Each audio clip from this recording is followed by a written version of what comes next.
I demand a speedy trial on the murders, and I had to cop out to the carjacking because dude was coming to court and shit.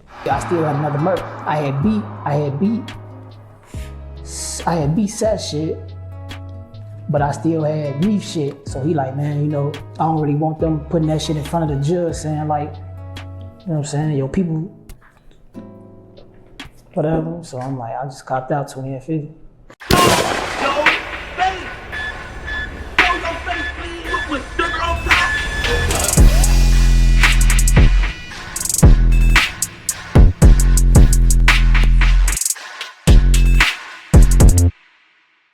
Hey, what's up, y'all? Y'all know my slogan.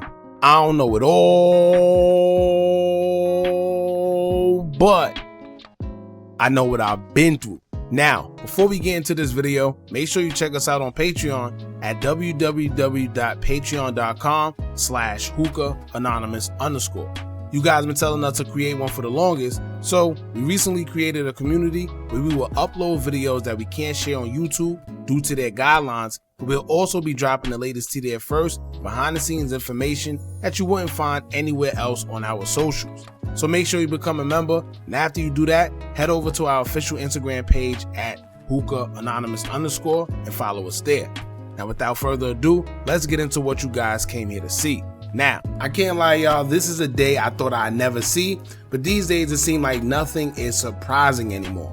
Whether you have people that's really trying to push peace and create a better environment for the kids in a genuine way, or you have those that really are just doing it for the attention that it brings.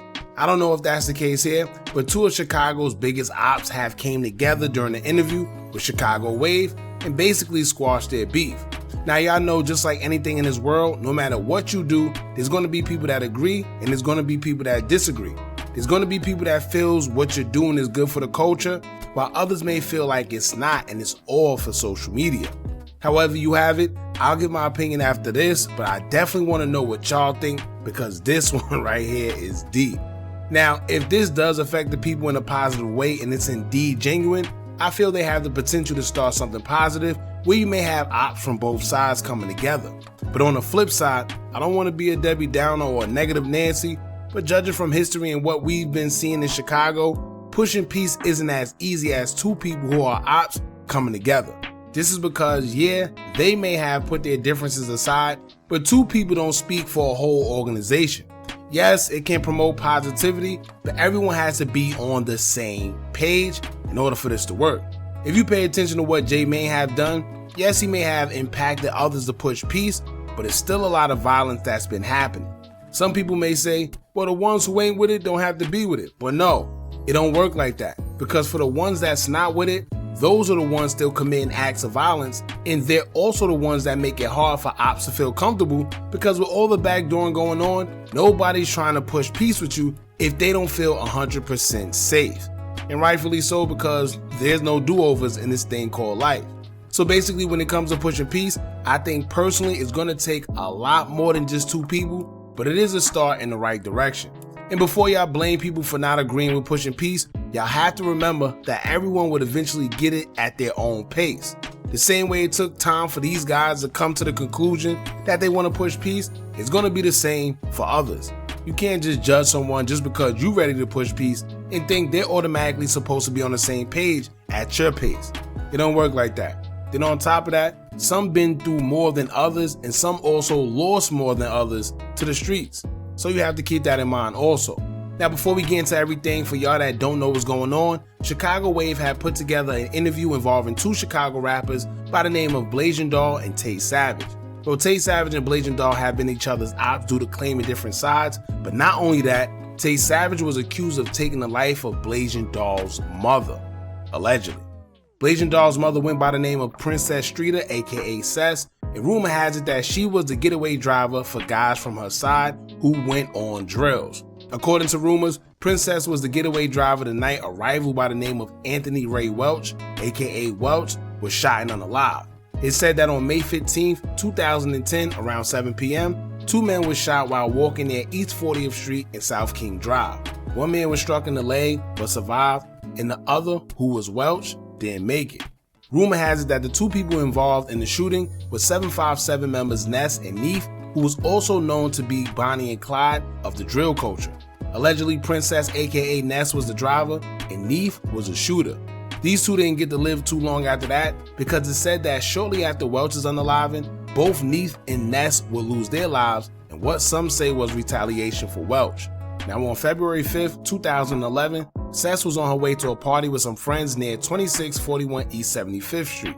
Once Sess parked her car, a suspect approached her firing 2 shots. When she fell, the suspect would stand over her and fire multiple shots as he stood over, and a witness would say the suspect said, quote, "I told you, B-word," as he fired shots into her body, hitting her all over.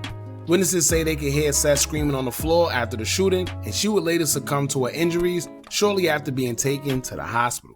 A witness pointed out Tay Savage as being the suspect who fired the shots, striking Princess, but he was later cleared for her passing despite him being called out as the shooter. Then on April 10, 2011, it said that Christopher Daniels, aka Neef, was driving his vehicle when he came to a red stoplight. Another vehicle would come out of nowhere and block him off, and the suspect would begin firing at Neef's vehicle and continue shooting as Neef would reverse his car in a desperate attempt to flee the scene. After being struck so many times, he would eventually crash into a pole, and the shooter would run up to the car firing more shots to make sure that the job was finished. Tay Savage was also pointed out by a witness as the shooter in that situation as well. Now, if you're asking yourself, what would make Tay Savage crash out like that? Allegedly, Tay Savage was shot and in the hospital fighting for his life at one point in time. Allegedly, the night Welch was unalived is because he was trying to avenge the shooting of Tay Savage while he was in the hospital because Welch and Tay was close like brothers. So the anger Tay probably had was because he felt that his brother isn't here anymore because he was trying to get back for him and ended up losing his life. So if Tay was in fact the suspect in both bodies, it could be due to him feeling like he owed his friend at least that. Now keep in mind, Tay Savage is now a free man, so all of this is alleged. After both Sess and Neef was unalive, of course in typical fashion, Tay would make subliminal posts, and even when he got out of jail back in 2022, he would go viral immediately after reposting Blasian Doll's music. People felt it was a slap in the face because he was accused of taking her mother's life, and then he reposted her music, basically sending her a message. Him and Blasian Doll would go back and forth a little on social media, where she called him weird during interviews and claimed he was trying to contact her family members and troll, but as of today, it looks like they may have patched everything up. Now everyone's surprised because you have people that feel different about this. One side is saying that they could never link up with anybody that is suspected of taking their mother's life and then trolling about it, but others are saying that this is a step in the right direction when it comes to pushing peace. Now, interesting enough, I don't know whether this whole thing was premeditated or not, because I do wonder how did all of this even come about. However, hours before the world seen Blasian link with Tay, she went to go visit her mother's grave. Baby, we finna get rich, baby. Next time I come here, we finna have 100 million on the table. It ain't there's no going on, man. I love you, mom. Also keep in mind that Blasian Doll reps 757, and it's some of its members that don't agree with the link up between Tay Savage and Blasian, such as guys like 757 Baby Jew. After the pictures hit social media and clips of the interview between the two came out, Tay Savage would take to his IG story to address everybody who has something to say about their decision. He would say, quote, "Everybody not supposed to have a voice because everybody's not leaders or thinkers. I'm on a mission right now, and if you're not with it, then you the real opposition." Now it sounds like he's referring to his guys and whoever got something to say about him linking with Blasian despite them being ops. Now he will also repost a story post from Buki the G, who would have something to say about the situation as well, as he said, quote, "You ain't gotta understand it, but you gonna respect it. 100 emojis. I got kids out here that I take care of. I'm showing them the way."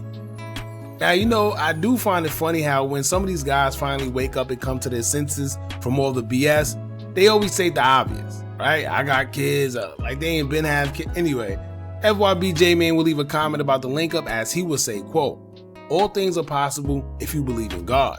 Shout to Tay and Blasian. Keep setting positive examples for the youth." Now this is why it's contradicting to me, because they say things like, "I'm pushing peace for the kids, I'm doing this for the kids," but then when you pay attention, their actions are always contradictory to what they say. Now, of course, she's gonna say that she's doing it for the kids or she's trying to push peace, but then she just put out a song called Rap H Words with Lil K, and they're basically dissing their ops, showing guns. So I don't know, is it for the kids or is it for views? You gotta make it make sense. I don't know. But anyway, here's some of the fans that understand it and the ones that don't. One user would say, quote, "Nah, I mean, it's not a beef, but you smoke my OG. We can't ever be in the same room." But another user would say, quote, "Y'all tell Chicago stop the violence, but still want war? Y'all fans' reactions don't matter." Now, he has a point, right? But let me say this, man. Honestly, it's not about the violence aspect of it.